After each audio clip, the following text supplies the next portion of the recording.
About President Trump's Supreme Court nominee. I think there's a lot of safeguards and protections that are built into how we conduct elections that let me sleep at night. We talked to the California Secretary of State about the state of election security. So a lot of time costuming would hide who you were, and many of the court people got different names, and, oh, well, who are you? I'm a duke or a duchess, you know. And we take a look at one of San Diego's most flamboyant charities. KPBS Evening Edition starts right now.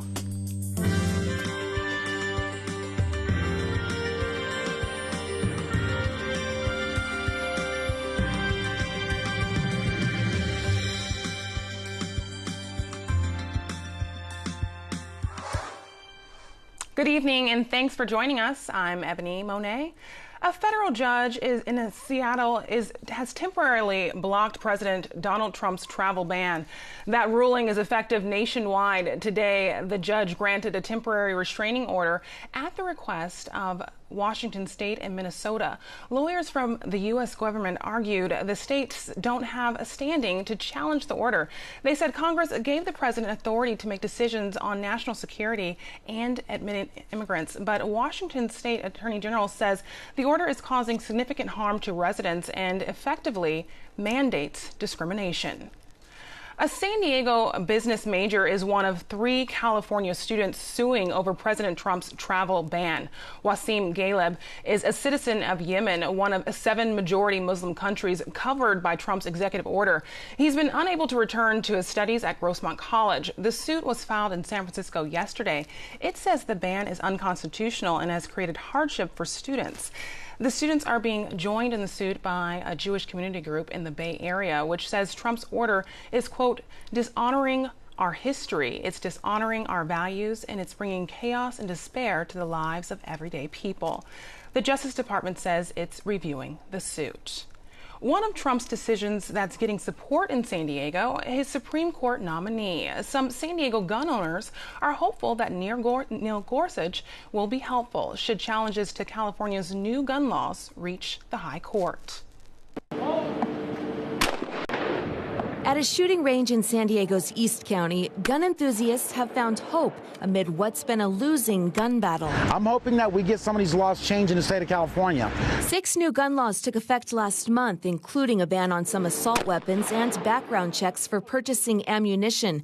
California has the toughest gun controls in the nation, and Steve Bajasar, who uses his guns for hunting and target shooting, feels his constitutional rights are being violated, namely the right to bear arms. The Second Amendment is to uphold our protection as human citizens. That's why Bajasar and some of the other gun owners blasting away at Skeet against the dirt-covered hillside are optimistic about Supreme Court nominee Neil Gorsuch. The conservative federal judge doesn't have much of a history of ruling on gun rights cases, but his record demonstrates a strict interpretation of the U.S. Constitution. Well, if he's a constitutionalist like they say he is, it's going to be outstanding because he'll interpret the law the way it's read and not have emotion into it. Dennis Roman is general manager of P2K Sports in the East County. His gun store and 2 shooting ranges draw up to 200 people a day. He says gun sales soared leading up to the election and the looming laws.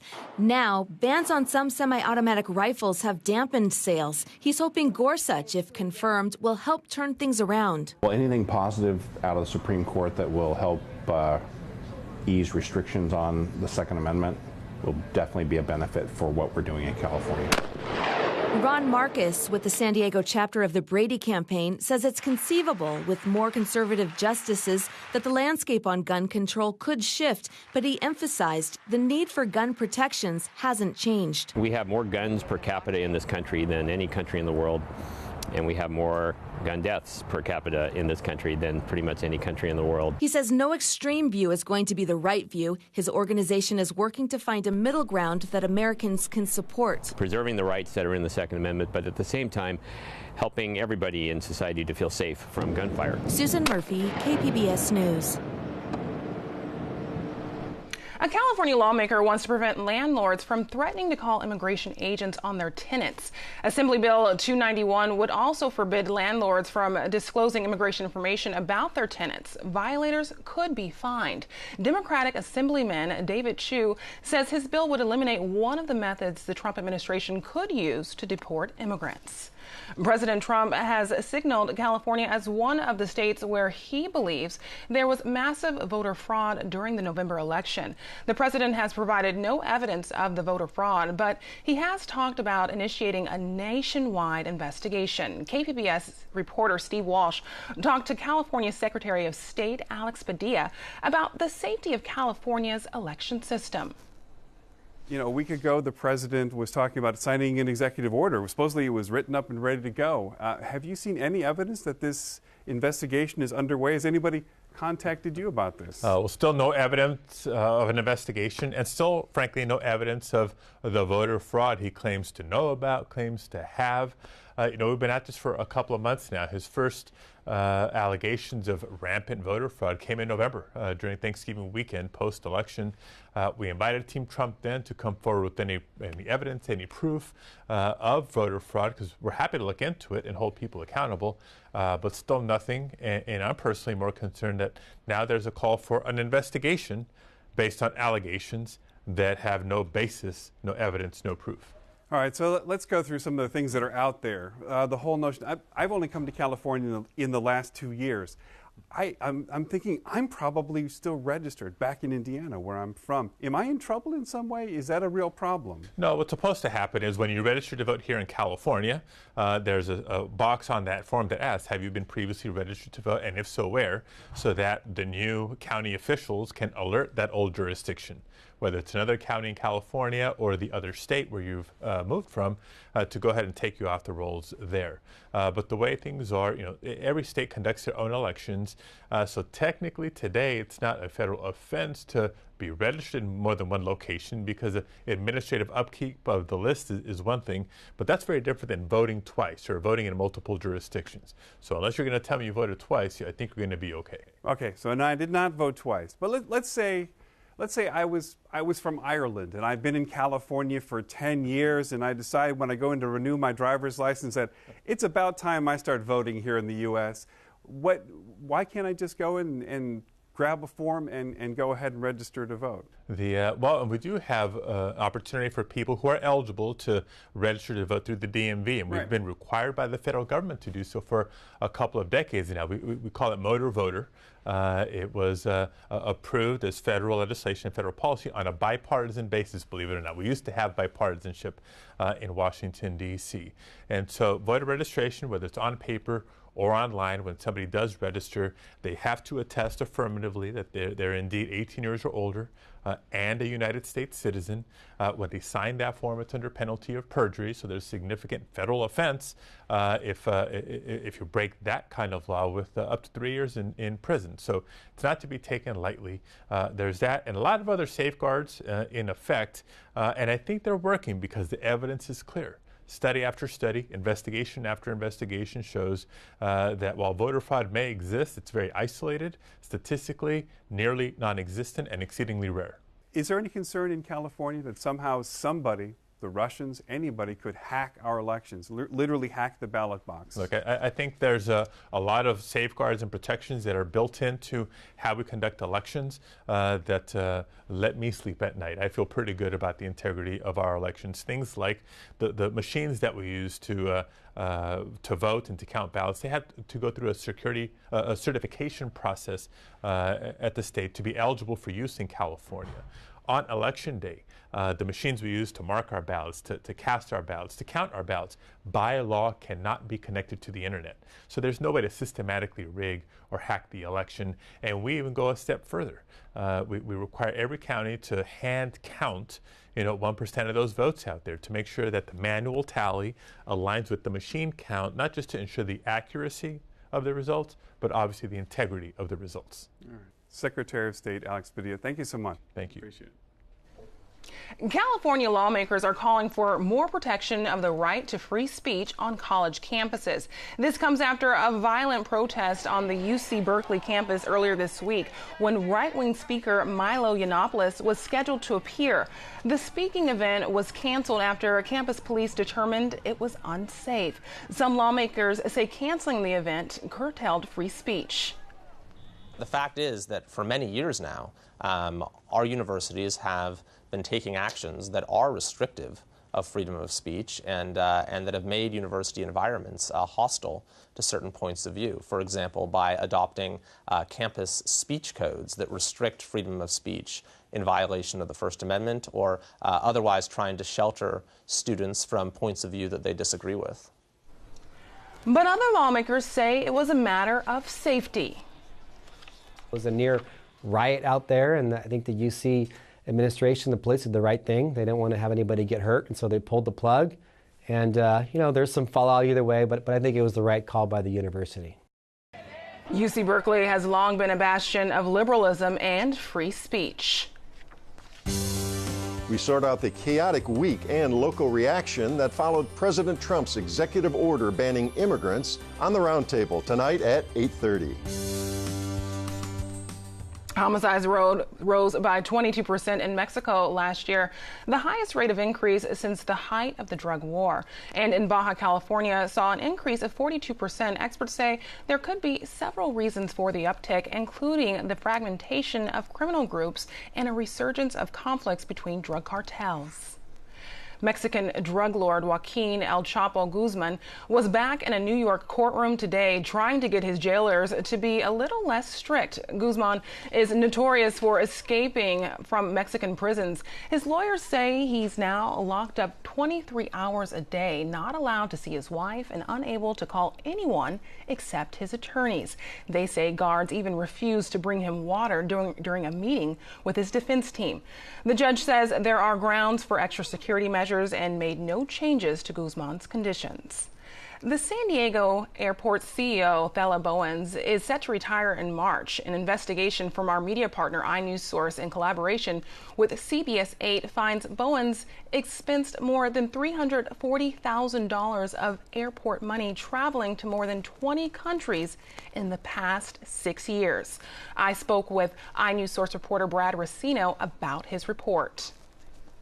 Brad, your report today says this is not the first time the airport spending has been criticized. Can you give us some background? Right. As far back as 2007, different media outlets, including the San Diego Union Tribune, have scrutinized airport spending. One report found top officials and board members had spent almost $500,000 on business and travel expenses over a 4-year period. Those stories prompted policy changes that aim to curb exorbitant spending. But your story found otherwise? Working with CBS 8, we found Bowen spent more on travel than the Phoenix, San Francisco, and LA airport CEOs combined. She often flies first class, stays at 5-star hotels, and has taken more than 125 trips since 2010. So what is the airport's response to your findings? They say it's worth it, that, quote, business travel is key to continuous learning about the aviation industry and helps us meet our goal of attracting new, nonstop air service to satisfy regional demand, unquote. You also spoke with former city attorney Mike Aguirre about this. What did he have to say? Aguirre told us he sees this as a classic case of public officials wasting public funds. Here's a clip from our interview. I'll tell you one thing. I can't think of anything that makes San Diego look worse than to have one of our public officials over there at a 5-star hotel flying in first class and throwing money around like, you know, they come from a community that doesn't have any real careful management. Now, I also spoke with Haney Hong, who is the president of the San Diego County Taxpayers Association. He stressed that her spending needs to be put in context, that it's up to the board to decide whether that kind of money is worth it for the airport. So what has the board said? I reached out to Councilman David Alvarez, who recently left the airport board, as well as Councilman Mark Kersey, who currently sits on the board, and neither of them would talk to us. Brad Racino from iNewsSource, thank you very much. A group of California trucking companies is challenging a state rule requiring diesel filters, saying they're dangerous and expensive. To make their point, they've also produced a video about truck and bus fires. Now they filed a lawsuit against the California Air Resources Board. Since 2007, the board has required trucks to have filters to trap harmful diesel soot. The lawsuit alleges the filters cause truck fires. It calls for a restitution for truck repairs. A new beautification program is coming to Pacific Beach. It's called PB Clean and Safe. It's a one-year pilot program to address the area's transient population. The program will fund the hiring of private security guards to patrol the streets and homeless men and women for cleanup projects. It's being partially funded by Councilmember Lori Zaff's office. She told the crowd the idea for the project came after reading an online comment of a tourist who had recently visited PB. What he said was he would not be coming back here again. We all found that very alarming and said, you know, we have got to do something. We don't want that to be the experience that tourists have, and we want them to come back and enjoy this wonderful community. The project will also include a street team where members will offer housing referrals to the homeless. San Diego city officials put out an emergency proclamation today as a step towards applying for state disaster assistance after last month's storms. The costs from the flooding, wind, and debris could top $5 million. State grants could offset 75% of the city cost. Cowabunga! High waves for San Diego beaches this weekend, but be careful out there. Brittany Boyer tells us why. Hopefully you had a great week. We actually have a very nice weekend on the way here across the region. But once we get into the end of the weekend, late Sunday and really into Monday, we will be tracking our next storm. And that actually will be bringing some rain down here into San Diego, but then drier conditions as we head into the middle of the week. Weather alerts that we have to tell you about for tonight into Saturday, just a high surf advisory. So if you're planning on heading out onto the water, you need to use extreme caution. Watch out for rip currents and also those very high waves. We will have this high surf advisory continuing through 6 p.m. on Saturday. So just keep that on the back of your mind. We don't have any other weather alerts, at least to tell you about at this point. So we'll get into the forecast here. The satellite and radar, we've been seeing quite a bit of rain, mainly over central and northern California. Kind of the same setup we've had throughout the winter here. Not much of the rain making it down into San Diego County, even Los Angeles staying pretty dry. We're on the southern edge of this storm down here in San Diego, so if we do see anything, it's just going to be a very light shower. We're forecasting a mostly cloudy sky for this Friday evening, so if you have plans, you should be good to go. 56 degrees, the overnight low temperature for tonight. We'll take a look outside of San Diego. We'll head on out to Alpine, 43 degrees for your overnight low. We could see a couple of stray showers, but most of the moisture is off to our north into Mount Laguna. Cool temperatures, 29 degrees overnight tonight, and we're not expecting any snowfall across the area.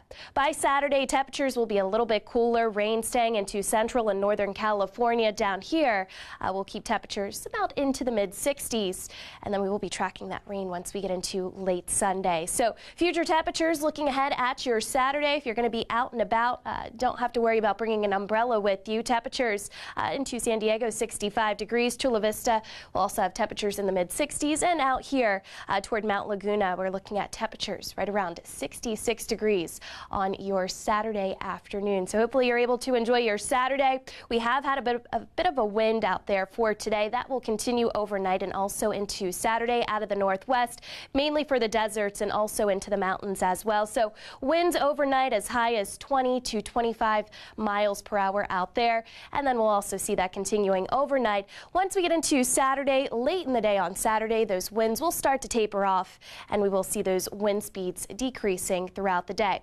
Looking ahead at early next week, we will be talking about some rain returning here into San Diego. It's going to be a warmer storm, so snow levels will be above 8,000 feet, so that's not going to be a main issue. The winds will be increasing once again in the mountains and deserts, and then we will see the rain tapering off once we get into Tuesday.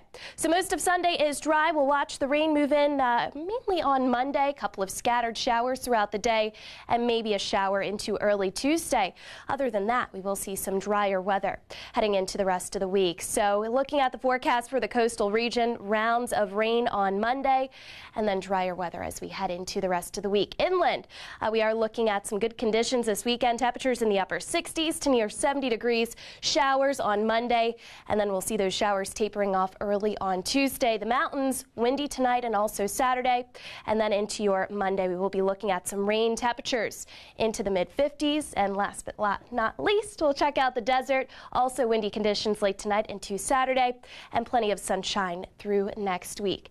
For KPBS News, I'm meteorologist Brittany Boyer. I'm Judy Woodruff. On the next News Hour. A new documentary on the famed writer James Baldwin sheds light on the nation's relationship with race. That's Friday on the PBS News Hour. This weekend is Super Bowl Sunday, and among the players, two San Diego natives. Playing for the Patriots is Joe Codorna from El Cajon, a long snapper. Watch out for the Granite Hills grad during kicks and punts. Donning the Falcons red and black is La Mesa's Levine Tololi. The tight end went to Helix High School and could wind up in the end zone on Sunday. School children throughout San Diego County will get a lesson on African American history this month, but many believe those lessons are too narrow, including former Xerox CEO Bernard Kinsey. KPBS education reporter Megan Burks says he paid local educators a visit Friday, and she brings us this story.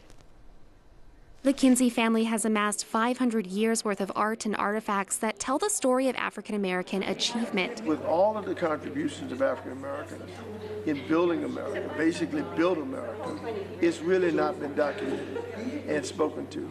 So what we try to do in the Kinsey collection is put those stories front and center. The digital collection is now available to teachers who want to deepen their curriculum on Black history. The San Diego County Office of Education invited Kinsey to speak at Cal State San Marcos Friday and help them brainstorm. Valentina Mills teaches history to youth who are on probation. She says after today, she plans to focus more on the role of African American women.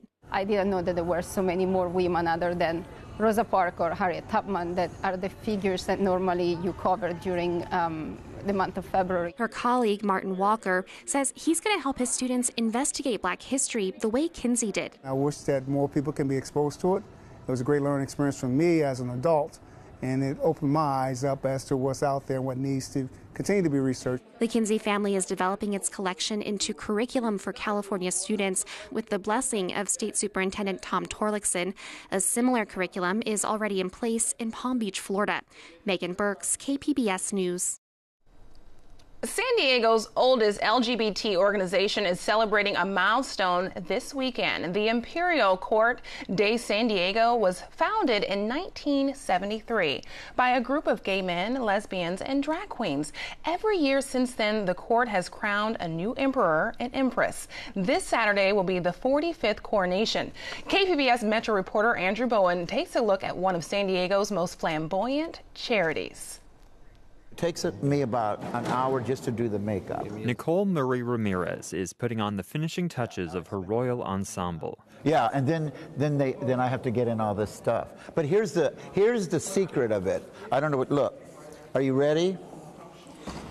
Be comfortable. Spending hours on your feet, she says, can get tiring. Think about this. Who would go under Queen Elizabeth's gown? No one, and no one's going under mine. So look. There it is. Her official title is Empress Nicole the Great, Queen Mother I of the Americas. Murray Ramirez is a gay man, but uses the female pronoun when she's in drag. She's the highest-ranking member of the International Imperial Court System, the oldest LGBT organization in the country. She's also a founder of the San Diego chapter. I meet her and a handful of other courtiers at the LGBT Community Center in Hillcrest. She's comfortable being in charge. Usually these would be thrones, well, but we're at the LGBT Center, so a summer. Murray Ramirez is in full regal attire, with insignia based on the Romanovs of Russia and symbology honoring the court's presence in the U.S., Canada, and Mexico. The glittery eyeshadow is just for show. I ask her to describe what the Imperial Court is. The Imperial Court system is the gay Shriners or Elks of the Americas. And we wear gowns and crowns. They have their little cars and their little hats that are wonderful, but we all do the same thing, and that is we raise money for charity, nonprofits, and causes. Last year, the Court of San Diego raised more than $90,000. They do an annual Easter egg hunt for children, and they donate to Toys for Tots. Murray Ramirez recalls the court's early years when their donations were not welcome. So in 1975, we had it all ready, and so I get a call, and they go, "We didn't realize you were a homosexual organization. We will not accept toys from homosexuals." The court called around and eventually found enough places to accept their donated toys. That was more than 40 years ago, and a lot has changed. But Murray Ramirez says a community that doesn't know where it came from doesn't know where it's going. Homosexuals were subjected to lobotomies and electric shock treatment. I had many friends that were subjected to that. These were the times, can you imagine, that our founder and the court system was established. So a lot of time costuming would hide who you were, and many of the court people got different names, and, oh, well, who are you? I'm a duke or a duchess, you know. Many LGBT rights organizations are bracing for a fight under the new Trump administration. Murray Ramirez says the Imperial court system is establishing a new civil rights wing, and members of courts across the country participated in the women's marches the day after the inauguration. Of course, we're worried about the Supreme Court justice. We're worried about the people around him and the new heads of his cabinet. That being said, there's always going to be a need for fundraising. But I'm so proud that our court system has seen that these times call for even more of an organized action. San Diego's Imperial Court will hold its 45th coronation on Saturday at the Handlery Hotel in Mission Valley. Andrew Bowen, KPBS News. You can find tonight's stories on our website, kpbs.org/evening edition. Thanks for joining us. Have a great night.